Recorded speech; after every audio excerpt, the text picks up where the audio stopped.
What's up, guys? Lewis Howes here from LewisHowes.com, and today I'm going to introduce you to a good friend of mine, a mentor of mine, who is a famous inventor.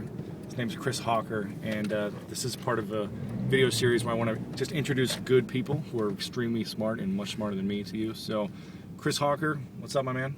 Hey, Lewis. I'm good. So Chris is a famous inventor who has invented a number of products. Just say some of the products you've invented for people, just so they know, in the industries that they're invented in.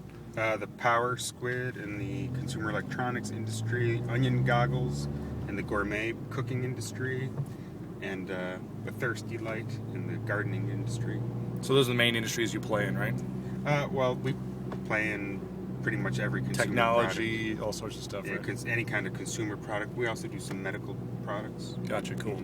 So let's talk about, a lot of inventors reach out to you and ask you questions about, they have this idea and they want to figure out, what are the next steps. Would you say that's one of the main questions people ask you? Yeah, that's what most people want to know, is what they should do next. They've had an idea and they're thinking about trying to make a play with it or turn it into income somehow, and they want to know, what's my next step. And so usually I tell them the first step is to do some serious searching, Googling around their idea. Most people, when I say that, say they've already done some searching, but they haven't done the kind of searching I'm talking about. They're really deep, thorough, look around to see what's out there, because when you first have an idea, you think, oh, this is a great idea, maybe this is going to make me rich. Right. And so you do some quick searching, but most of the time people are really looking to not find their idea. Find it. Right, they want to they're hoping to not find it, and so they unintentionally, unconsciously sabotage their own efforts. Right.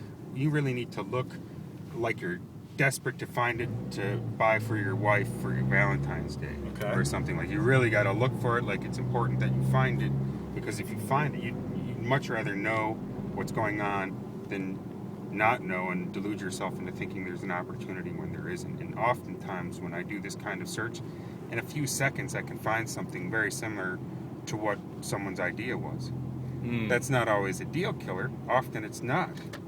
It's just stuff that they weren't aware of that they need to know about if they're going to enter that marketplace. They're going to create a patent and things like that, correct? Right, yeah, and sometimes you see stuff where you're like, oh, well, now I see what someone else has done and I can do much better than this. Other times you might see something that says, you know what, there's no opportunity here, time to cut bait, Gotcha. look for the next idea. Now, how many patents do you have a piece in? You own probably 100% of some of them, but how many are you a part of?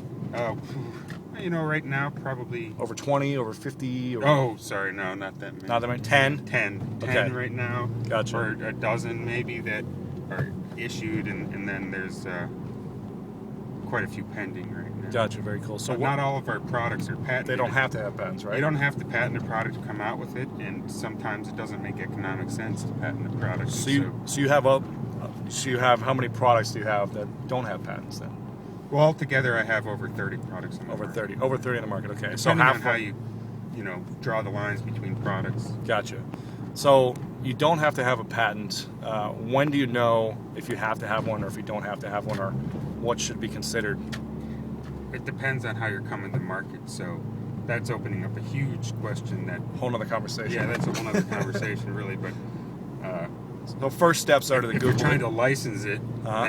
then you treat it differently than if you're going to manufacture it. Gotcha. And if you're a company that already makes a product of a certain type and you're coming out with another one, then it may not make sense to ever patent it. It just really Whole other depends on conversation. a lot of factors. That'll be another interview we do. Next So interview. cool. So what would you suggest then for people once they come up with this idea, they do some researching? Do you suggest people get into the inventing business, or is it really difficult? What are your, what's your advice for people? It's challenging but rewarding. I liken it to kite surfing, which I did some lessons in and started to learn, and it's like something that's not easy, Right. but it's very rewarding. And at the same time, with proper guidance, anyone can do it. It doesn't take superhuman powers. It just takes a commitment to seeing the process through. And Awesome. so you just commit, align yourself with people who can guide you down that path, because it's a treacherous and confusing path at times. Educate yourself. Join the United Inventors Association so you can get access to information that allows you to make good decisions, because you're just confronted with lots of situations. You got to constantly adapt. Right.